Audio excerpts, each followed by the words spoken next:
Happy Sunday, it's me. So I decided to do something a little more constructive today. Normally, I'm always giving my opinion online and I'm never really memorializing it in any type of productive manner. So I decided to do something here. Let's talk about the Georgia election law. So I'm just going to go ahead and jump right in because I don't want to spend too much of your Sunday. So there were I pulled out five things that have been in the news, a lot of consternation, a lot of criticism, and we'll go down the list. So, voter ID, ballot drop boxes, absentee ballot deadline, fool at the polls, there should be an S at the end of that, and removing the Secretary of State as chair of the state election board. So let's go dig right in. Number one, voter ID. Currently, in the state of Georgia, voters are required to show their ID when they show up for in-person voting. What the state legislature did, they actually now requires the absentee ballot. In the past, absentee ballots, the only thing that the voter had to do was just sign an application. Now, the state legislature, the state is now requiring voters to actually put their state ID number, which the state of Georgia provides for free, put the state ID number on the actual absentee ballot. This has nothing to do with in-person voting. It is specific to absentee ballots. Voters will now have a line on their absentee ballot form where they can put their state ID number on there. We can debate why it's so, but those are the facts. The second one, ballot drop boxes. Oh yeah, heard a lot about that one. Let's be clear about the ballot drop boxes. Prior to last year, Georgia did not have ballot drop boxes. It's just not something that they had. And in fact, it's not something that most states in the country had. Because of the pandemic, a lot of state legislatures, state election boards, they changed a few things. Some things were actually pushed back on by the courts.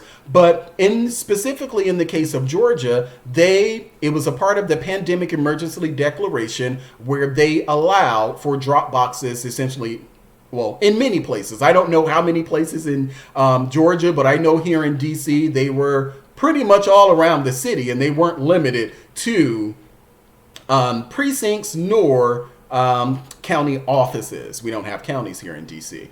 But so what the state legislature now requires is that there will be one drop box per 100,000 residents.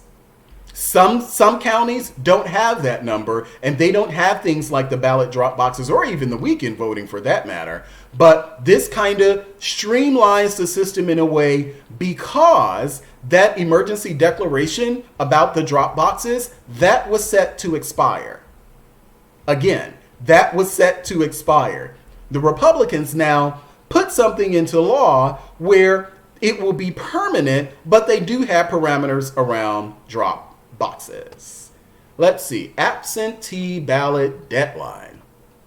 This is another one, and I just want to get it right. So prior to the new change in law, voters were able to request an absentee ballot 4 days prior to an election. Now they have 11 days. So Republicans expanded the number of days where voters can actually request their absentee ballot. This is about requesting an absentee ballot. So they've expanded the number of days in which voters can request an absentee ballot from 4 days to 11 days. That's what happened. Let's see, what was this next one? Oh, food at the poll. For some reason, this really seems to have gotten under people's skin. Now, I've been talking to many people who work at polls. I've worked at polls before myself. Before I became a Republican, I was volunteering at the polls here in I've been a DC. I've been a precinct captain. I've been a poll watcher. I've done all of that. So we kind of know how electioneering laws work. What this specifically talks about is this thing called line warming. For instance, you're able to show up at a polling place, a precinct, and just hand out water to anyone in line. Now, you would ask yourself, well, what's the issue?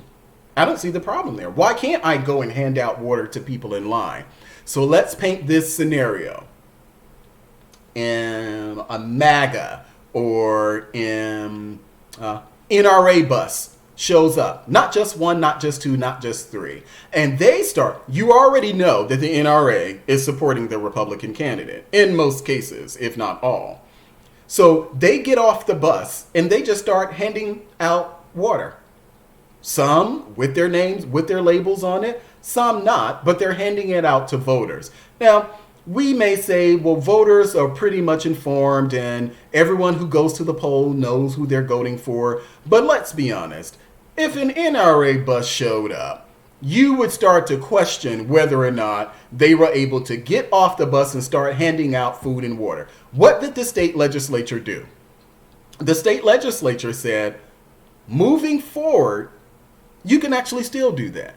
You can drink your water in line. You can bring your water. You can bring food. You can, if you wanted to order Domino's pizza, you can order Domino's pizza in line. What you cannot do is show up at the polls. And of course, there are restrictions on, I won't even get into you have to be a certain amount of feet away from a polling place and all of that. I won't even get into that. But you can still, you and your organization can show up to the polls. But now what you have to do is, instead of handing that out yourself, you have to give that food, water, or whatever to poll workers so that they can distribute it amongst the general public.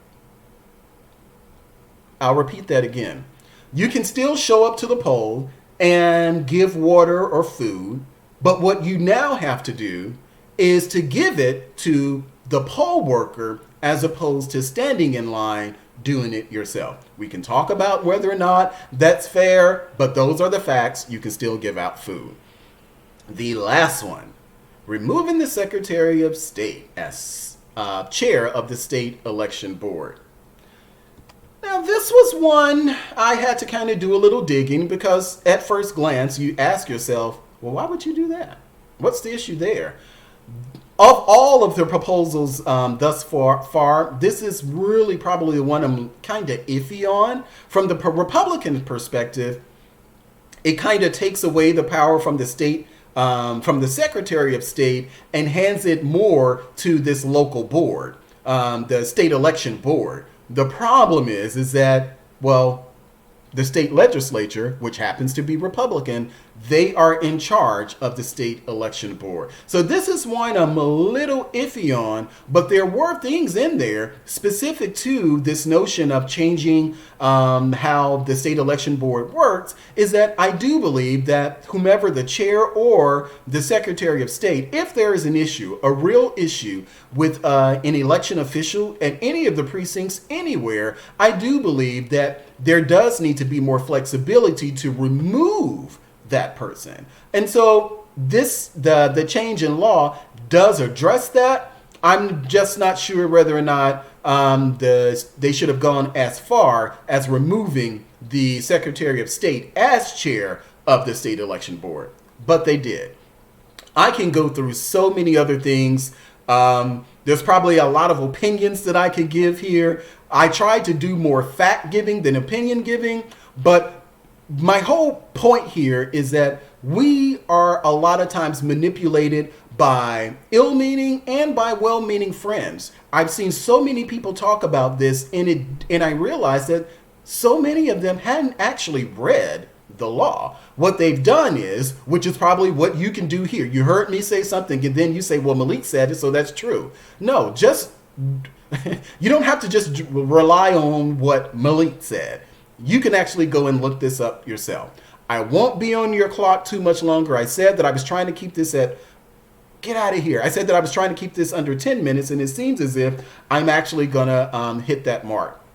It's a little long, but I did have 5 things that I wanted to talk about, and I hope you share. Is this where I say, please like, please share? Of course, I probably should have said that earlier. But Reference this. You can fact check me, you can cross-reference anything that I'm saying, but my whole goal is to not manipulate you into believing what I want you to believe.